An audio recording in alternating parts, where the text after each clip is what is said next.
हाँ जी, क्या समझ में आ रही है आज की कथाओं में? देखो बार बार बार बार कह रहा हूं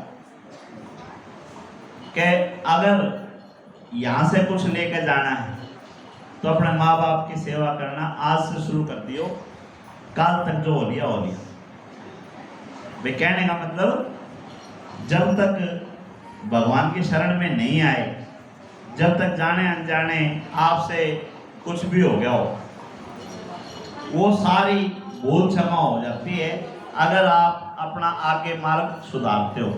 और कोई जानबूझ के सुधारे ही नहीं, भाई नशा करने वाला है, दारू पीने वाला है, उसको यूं कह दे भाई दारू छोड़ दे, जो नुकसान हो लिया वो तो हो लिया, अब आगे तेरा जीवन सुधर जाएगा। और उसके बाद भी अगर वो नशा नहीं छोड़ता तो अपने कष्टों का जिम्मेवार कौन है?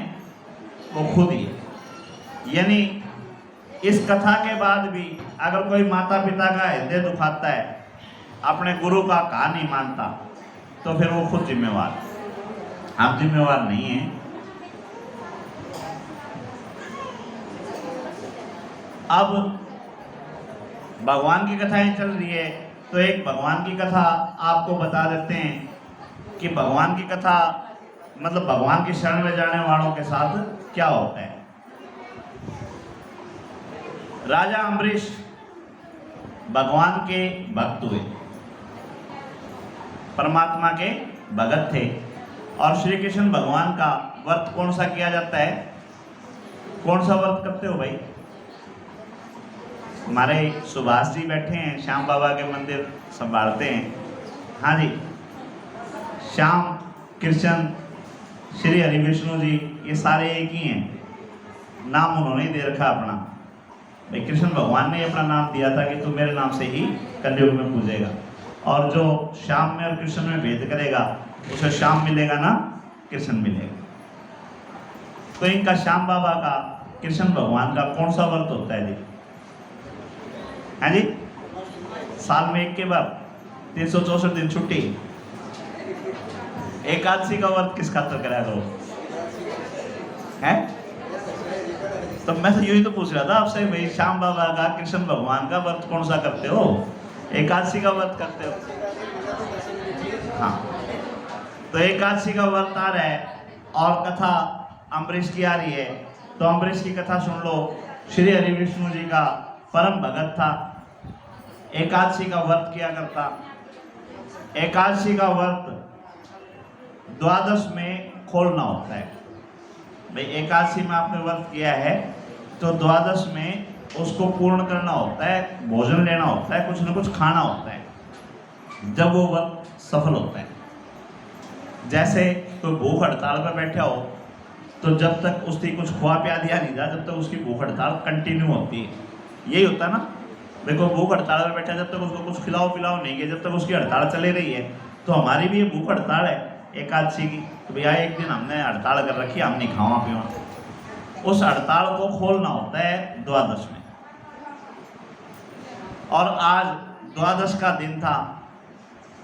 द्वादश के दिन दुर्वासा ऋषि अपनी पलटन के साथ अम्बरीश के यहाँ भोजन करने के लिए चले गए।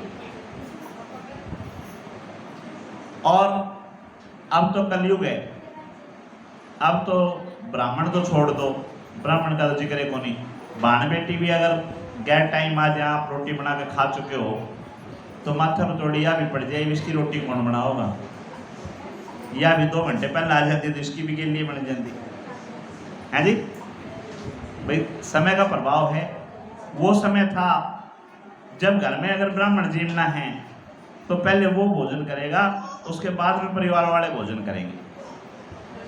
और द्वादश का दिन है, द्वादश में भी तिथियां घटती बढ़ती हैं। हर रोज आप देखते हो कि बोला माओस कद की है, बोला काल की मनावा, परसों की मनावा, 11 काल की मनावा, परसों की मनावा। ये आज कोई नया काम नहीं हुआ, ये हमेशा से चलता है। क्यों चलता आया है? पृथ्वी हमारी फुटबॉल की तरह गोल नहीं है, अंडे की तरह गोल है। मतलब बीच से वो थोड़ा ऊपर नीचे है। यानी सारे दिन एक से नहीं होते, जो सूर्य चंद्रमा से बनते हैं वो सारे दिन एक से नहीं होते, उसमें समय ऊपर नीचे होता है। उससे हम मानते हैं कि जहाँ सूर्योदय होता है वहाँ से तिथि को शुरू मानते हैं हम। ये नहीं मानते कि रात को 11 बजे शुरू होगी, 3 बजे शुरू होगी, 6 बजे शुरू होगी, ये नहीं मानते। सूर्योदय के समय कौन सी तिथि थी उस तिथि को मानते हैं। अब उस तिथि के अंदर भी दो चीजें हैं। एक तो जैसे हमारे कृष्णा बहन जी आई थी कल अलवास से, बात तो चालती चालती बोल जाए माली हूं है, और एक आके बैठ के चाय पानी पी के दुख सुख की बतला के फेर जा। कौन सी नाई मानोगे? हैं? जो आके बैठ के चाय पानी पी के गई उससे नाई मानोगे? इसी तरह से हमारी तिथियां हैं। तिथियां सूर्योदय पे जो आई वो तो होगी आली हुए हैं, और जो 1 घंटा 1.5 घंटा मिल गया उसको मानते हैं आई। और कई बार ऐसा होता है किसी तिथि को ना आज का सूर्योदय मिला ना कल का सूर्योदय मिला, उसको बोलते हैं 6 तिथि, क्यों तिथि खत्म होगी।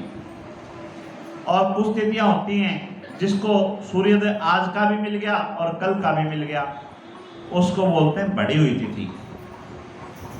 और कुछ तिथियां होती हैं जिसको एक ही दिन सूर्योदय मिलता है, चाहे वो 1 घंटे के लिए ही मिला हो, उसको बोलते हैं सही तिथि। ना 6 तिथि अच्छी होती ना अधिक तिथि अच्छी होती, यानी चाय में चीनी ना फिक्की अच्छी होती और ना 6 चम्मच गिर के खाई हुई अच्छी होती। वो तो संतुलित जितनी भी चीनी उसमें गिरनी है उसके हिसाब से ही वो मानी जाती है। यानी जो तिथि कटी हुई होती है वो भी शुभ नहीं होती, और जो बढ़ी हुई होती है वो भी शुभ नहीं होती। जिस तिथि में हमारे को सूर्योदय मिलता है और उसके बाद कम से कम घंटा 1.5 घंटा मिल जाता है, उस तिथि को हम शुभ मानते हैं। और उस दिन ऐसी ही तिथि थी जो घंटे 1.5 घंटे में जानी थी। बारस जो है घंटे 2 घंटे में पूरी होनी थी, और बारस के अंदर प्रसाद या भोजन उसको लेना था ताकि एकादशी का व्रत उसको फलीभूत हो। और घर में दुर्वासा ऋषि अपनी पलटन के साथ आ गए कि बोले आज भोजन हम करांगे, ना दो गाँव इतना तो भोजन की तैयारी कर। ये पलटन नान दौड़ में कितना टाइम लगाओगी यूं नहीं पता, जब तक वे आओगे जब तक वो द्वादश निकल जाएगी। आगे ऐसी विकट स्थिति। अब राजा अम्बरीश ने अपने मन में सोचा कि भाई कुछ तो हल निकालना पड़ेगा, ब्राह्मणों से पहले भोजन ले नहीं सकता, तो अपना पानी पी कर भगवान का हाथ जोड़ लूं कि मेरा हो गया भाई, आज मैंने अपना व्रत खोल लिया। उन्होंने जल पी के अपना भगवान का हाथ जोड़ दिए, भाई मेरा व्रत तो खुल लिया। अच्छा, पहले मेरा में अंतर भी है। अब तो मैं खुद पंडित जी हूँ और पंडितों की बात करता हूँ, सारे एक से नहीं होते, कुछ एक का जिक्र है। आपने भी नोता दे दिया, इनने भी नोता दे दिया, इनने भी नोता दे दिया, चारों आगे नोते ले लिए, थोड़ा सा इसके खाए, थोड़ा उसके खाए, थोड़ा उसके खाए। लेकिन ये सिस्टम पहले नहीं होता था। पहले ये था चाहे पानी पी कर चलू करा, चाहे रोटी खाकर चलू करा। रोटी खा ली तो खा ली, दोबारा जब टाइम होगा उसी टाइम खाया जाएगा। इसका मतलब ये नहीं कि बार बार खाया जाए, भाई परिवर्तन आ रहा है समय का।